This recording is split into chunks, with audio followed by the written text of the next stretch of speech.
The Knights Templar Network, how medieval Europe moved money safely. Welcome to Finance Arcana, a channel where we examine how money, power, and institutions actually operate beneath the surface of history, long before modern markets gave these forces familiar names. This is episode 2 of the Systems of Power, the Secret Architecture of Money series. Here, we trace how financial systems are built, how they scale, and why they are often dismantled when they outlive their original purpose. In this episode, the Knights Templar Network, how medieval Europe moved money safely.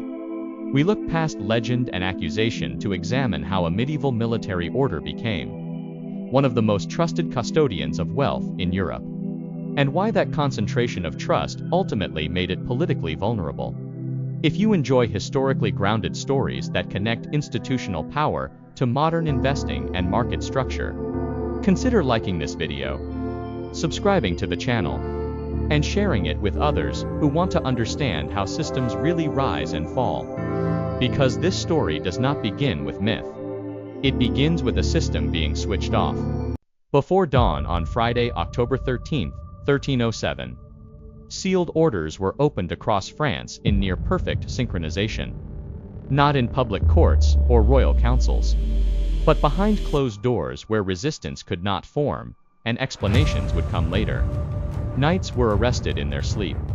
Properties were seized, and records were confiscated almost immediately, because this was not an investigation unfolding step by step, but a coordinated effort to disable an institution before it could respond as a system. The target was not a foreign enemy, nor a rebellious faction, nor an invading army. It was the Knights Templar. For nearly 2 centuries, they had been trusted with one of the most sensitive functions in medieval Europe, holding valuables, administering payments, and safeguarding wealth across borders that kings themselves struggled to control. In a single night, that network went silent.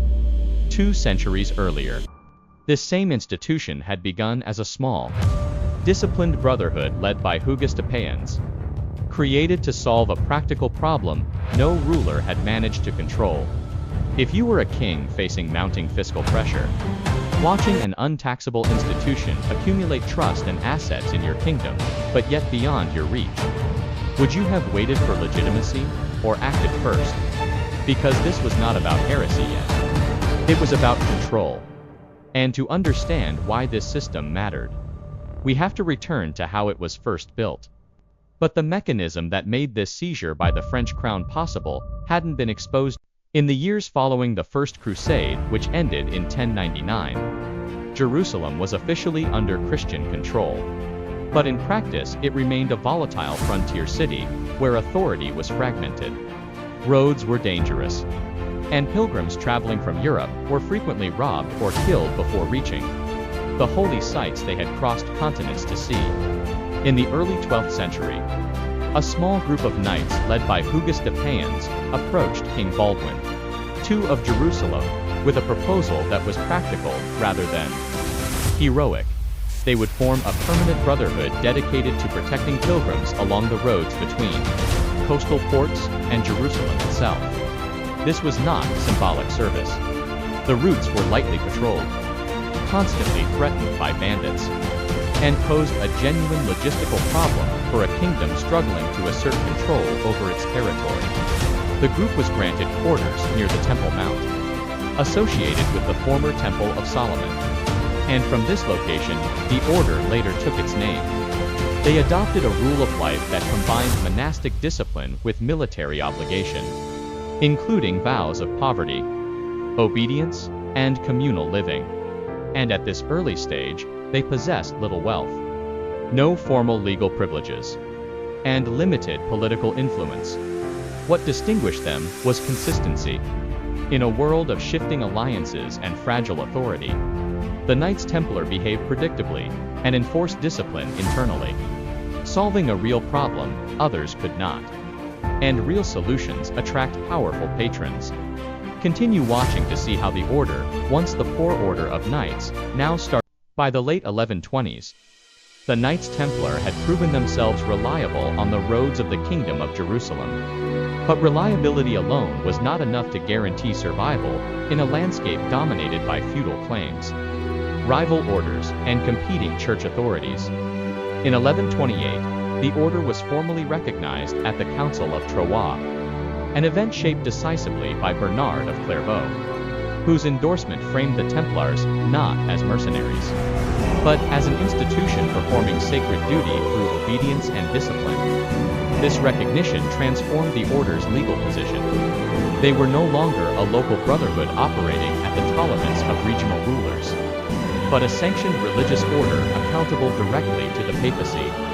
That protection deepened in 1139, when Pope Innocent II issued the bull Omni Datum Optimum, granting exemption from local taxation, freedom from secular interference, and the right to operate across jurisdictions without renegotiating authority. These were not symbolic privileges.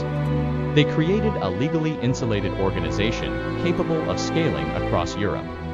The Church did not intend to create a financial system, but by reducing jurisdictional friction, it created the conditions for one.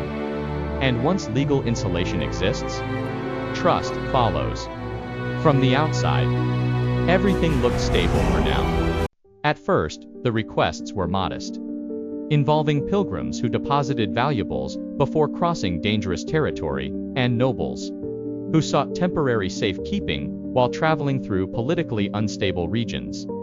Over time, these isolated acts of trust formed a pattern, as deposits made at one Templar house could later be acknowledged or redeemed at another, based not on physical transfer, but on internal documentation, sealed letters of credit, and records maintained within the order's commanderies. What moved was not gold.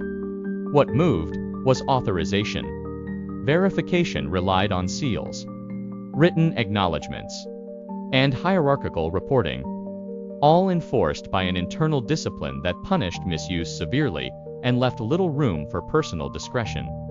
In a medieval world where agreements often collapsed with the death of a lord or the outbreak of war, the Templars behaved as an institution rather than a collection of individuals.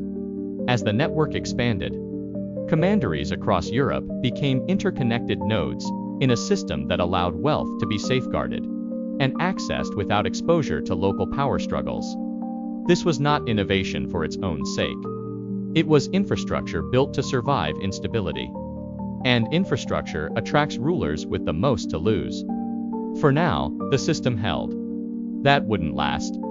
Royal treasuries were fragile, constantly threatened by internal rivalries, succession disputes, and confiscation during moments of political weakness. The Knights Templar offered something different, a place where assets could be stored outside domestic politics, protected by institutional discipline rather than personal loyalty. Kings deposited war funds, tax revenues, and reserves, not because they trusted individual knights, but because they trusted the structure behind them. But dependency is never neutral.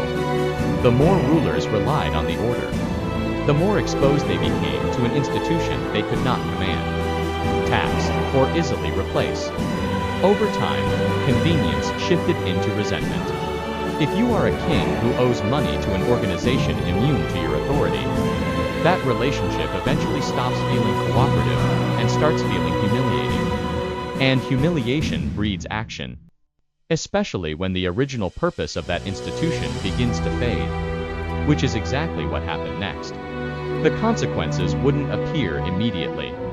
In 1291, the fall of Acre ended the Crusader presence in the Holy Land, removing the original military rationale for the Knights Templar while leaving their institutional machinery intact. The order still held assets, still operated commanderies, and still controlled a trusted network across Europe, but now without a clear mission that justified its extraordinary privileges. This is the most dangerous phase for any organization. When usefulness fades, but power remains. Scrutiny intensifies. Kings began asking why a wealthy, fortified, and tax-exempt institution continued to exist without delivering the service it was created to provide. The Knights Templar had not changed. The environment had. And systems that fail to adapt to new political realities are rarely allowed to decline slowly. They are removed. One ruler had already decided how to proceed. He understood the risk. He proceeded anyway. Philip IV of France did not act out of sudden outrage, but from prolonged financial and political pressure, intensified by years of reliance on the Templars, while lacking any mechanism to assert control over them. The order had become financially significant, politically insulated, and strategically inconvenient at the very moment Philip was consolidating royal authority. From his perspective, the problem was structural, not moral. An institution that controlled assets, answered to a foreign authority, and no longer served an indispensable purpose represented risk. Philip did not move immediately. He waited, prepared, and coordinated. Before any formal trials began, the order's records, properties, and access to its assets were already under royal control, ensuring that whatever verdict followed would come after the economic outcome had been decided. Because dismantling a system requires more than accusation. It requires isolation. And that isolation was about to be executed. Nothing was announced. Control still shifted. The arrests of October 13, 1307, were not spontaneous acts of justice, but a synchronized operation designed to prevent communication and institutional defense. Templars were detained, assets seized, and records taken before formal charges were widely known, ensuring the system collapsed internally before resistance could form. Confessions followed, often under extreme pressure. But by then, reputational damage had already spread. Trust does not survive prolonged uncertainty. Once doubt enters the public imagination, systems dependent on confidence unravel quickly. The order was no longer neutral. It was suspect. And suspicion, in politics, is often enough. If you were in the shoes of King Philip IV of France, what would you have done? Do let us know your thoughts by commenting below. But the final decision did not rest with France alone. It rested with the authority that had created the system. The line between protection and coercion had blurred. Pope Clement V, the head of the Roman Catholic Church at that time, faced an impossible calculation. Defending the order risked open conflict with a powerful monarch. Dissolving it risked signaling that papal protection could be overridden by secular power. In the end, the decision was framed not as a judgment of guilt, but as administrative necessity. In 1312, the order was formally suppressed. Its name was erased. Its structure dismantled. Its assets redistributed, primarily to the Knights Hospitaller. The system did not fail because it was corrupt. It failed because it no longer fit the balance of power. And the assets did not disappear. In the larger scheme of events, the key to this story lies in which organization ultimately took over the order's assets, influence, and institutional role. Because that transfer mattered far more than the official reasons ever given for its collapse. The Knights Templar vanished as an institution, but the mechanisms they demonstrated did not. Custody without physical movement. Trust enforced by structure. Coordination across jurisdictions. What survived was not a secret society, but a blueprint. States learned how to centralize control. Financial institutions learned how to separate custody from transport.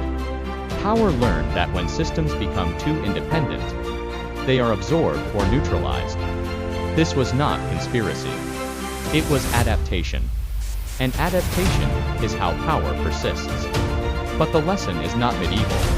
The machine had begun to run on its own. From an investor's perspective, the Knights Templar are not medieval history, but a case study in systemic risk. In modern markets, the same pattern appears when competitors, regulators, or platforms move first to capture distribution, customers, or assets, and only later construct the narrative that explains why the displacement was inevitable. Blue-chip institutions feel untouchable, not because they are immortal, but because they currently serve a function the system relies on. The moment that function weakens, external forces move in, and market share is redistributed. Just as the Templars lost protection when their mission faded, modern firms lose insulation when their business models stop aligning with the environment around them. All blue-chip companies need to constantly reinvent themselves or refine their business models. When they stop doing this, their market share is susceptible to new market entrants. Do spend time looking at how defensible your blue-chip investments are, taking into account constantly changing market conditions. Consider investing in their competitors if they are better able to capture market share from the market leader. No amount of past dominance prevents that outcome, which raises a question investors rarely ask. From the outside, everything looks stable. If this pattern feels familiar, it is because modern markets often follow the same sequence. Control over distribution, customers, or assets is established first, and the explanation for why that shift was inevitable is constructed afterward. Systems do not fail randomly.